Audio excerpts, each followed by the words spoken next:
what does tulku mean? Who was the first recognized tulku? How are tulkus recognized today?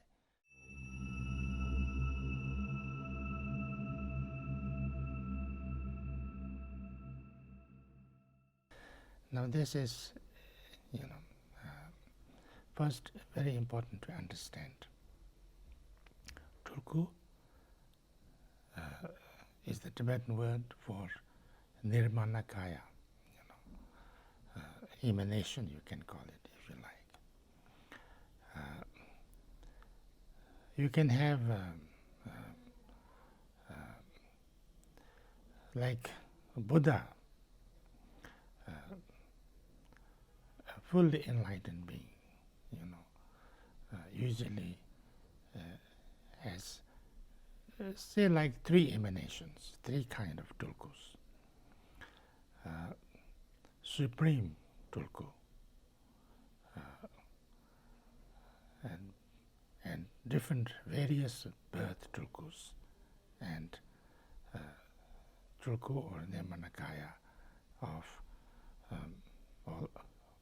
all kinds of art and craft and different forms, not necessarily animate.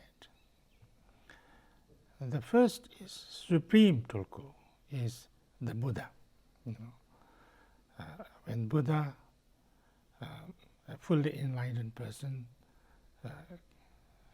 happens or manifests in the world, and with all his Buddha qualities, Buddha appearances, then that is called a supreme tulku or supreme nirmanakaya. Like Bodhicharya Muni is supreme nirmanakaya tulku. Choki tulku, Tibetan. Then Sheva tulku is that Buddhas can emanate many different kind of life forms. It is said that a Buddha can limitlessly manifest himself in any different kind of beings in order to help other beings. He can appear,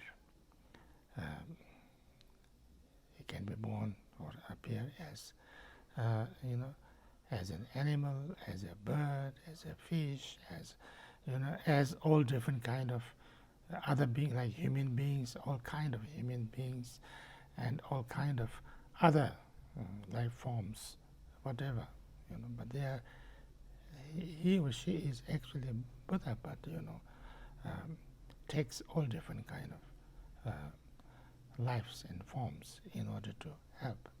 That's Shiva tulku, birth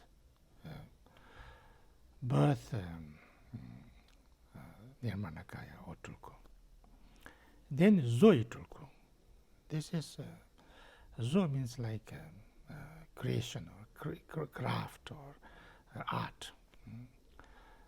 So the enlightened Buddhas can also manifest as as all different kind of not only as beings, but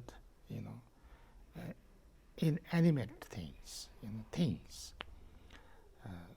Like, for instance, a statue, a book, a boat to cross the ocean when there is lots of need, a bridge, or anything, music, any forms of art, whatever is needed or necessary to benefit beings, the enlightened beings can appear in that forms. This is the tulku. This is the original,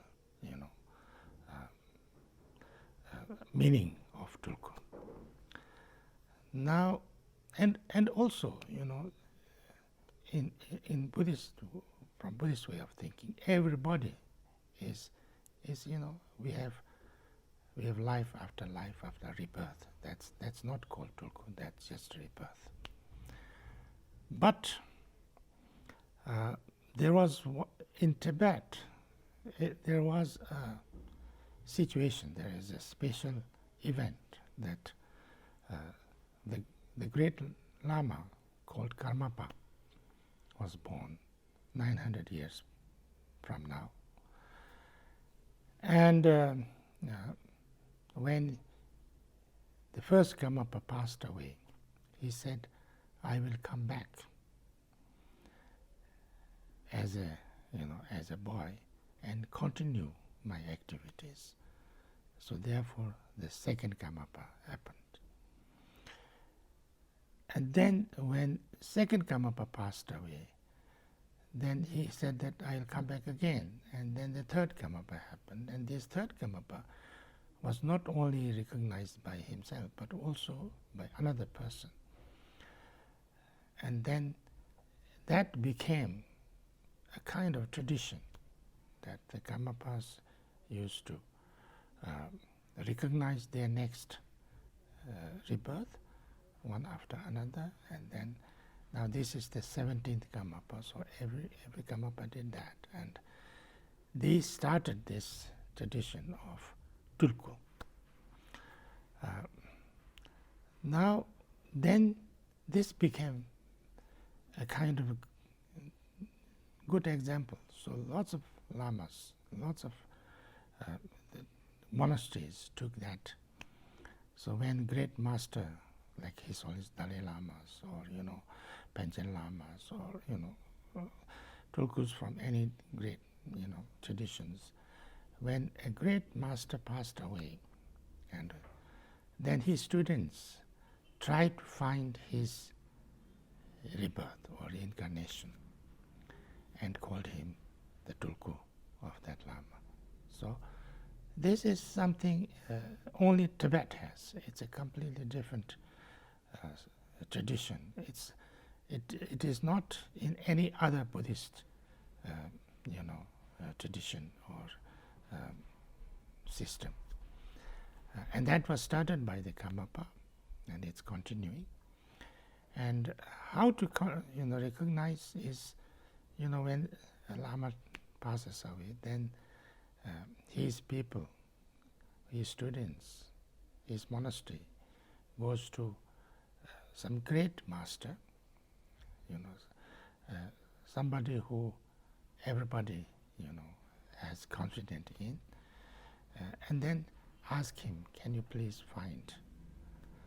And this person, this master, after doing whatever he does, there is no tradition, there is no rules and regulations. This person, either through his meditation or whatever, he finds, he writes a letter or whatever indications, and then people have to find according to that letter, or in many different ways. There is no one way. So that's tulku system.